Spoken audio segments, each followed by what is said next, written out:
You are approached by a mother whose daughter, Cyan, has recently completed her secondary school certificate but with very low score. English is a second language and both the mother and the father work 2 jobs to ensure the family life is comfortable.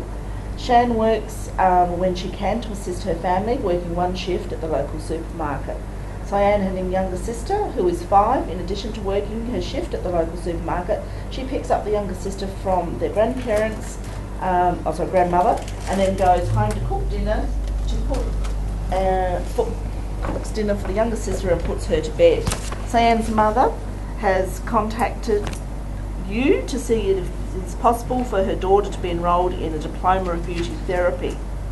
She has no work placement or connections to industry, but does enjoy having her nails done every 3 weeks with her mother and has had a facial for her formal.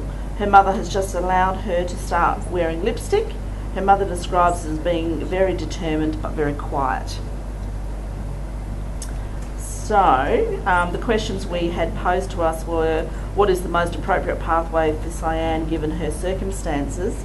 And we said because of her low secondary school score, even though she got the qualification, is that we would still give her a pre-vocational test to see that she was capable, because we don't want to set her up for failure at studying at even just Certificate 2 level, and perhaps try and talk her into the entry level as a taster, as a pathway to a diploma course in the future, so Certificate 2 in nails, which has got a lot of communication skill. It's one-on-one and would help her with her English language barriers as well.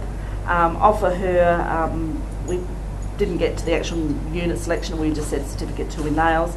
How would you describe and address the language issues?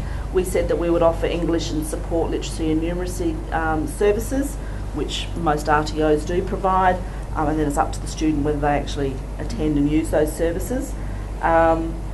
Develop a learning plan that ensures holistic delivery, including possible workplace scenarios. So we suggested we would offer and support her in finding work experience while she was doing that study to, number one, help her with her practical skills, but also it would enhance that communication that she's lacking. And develop assessment tasks, including how you would set up a simulated work environment.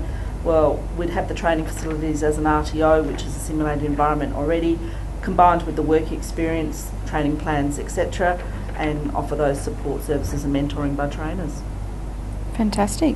So would a traineeship be a viable option here, do you think? Traineeship would be another option as well, definitely. Okay. Yeah.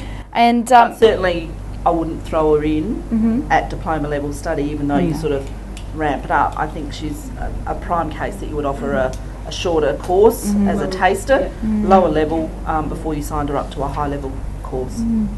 And so there's obviously a lot of counselling that goes on in some of these processes, unrealistic expectations, which I'm sure is common practice around the industry. What are some of the strategies we use to deal with that? Like, how do you counsel people out of interviews? And having the parents in at the interviews as well, particularly the mother, because often their expectations are up here. You know, we're all, I think, privy to that as parents. You know, the expectation might be up here, but reality is down here. And I think that pre-vocational testing and also would be imperative. And also during the career guidance information session with the student and the parents as well, maybe show the assessment strategies and the assessment methods and some of the session plans or training examples that are required at the diploma level, so then they can realize that yes, you know, at the diploma level everybody wants to be beauty therapist, but it does involve, you know, quite an extensive knowledge of anatomy, physiology and chemistry. There's a bit of chemistry, and you know, you need to have a bit more developed, you know, mathematical skills. So maybe due to that reason, maybe why don't you start, you know, with a low level and then work your way up. Go out and practice for a couple of years, and then you can come back and upgrade your skill based on the demand that you feel you need to upgrade to. And did you investigate using some of her potential skills that she has from working in the supermarket to contribute to whether it be your elective choices or whatnot, or contributing to it? Did you guys go there? No, well, we didn't. I just had a quick have a look while she was talking. But you certainly would look at what she and their skill capabilities. You might even go out and do a monitoring visit at the supermarket and see how she interacts with people. You know.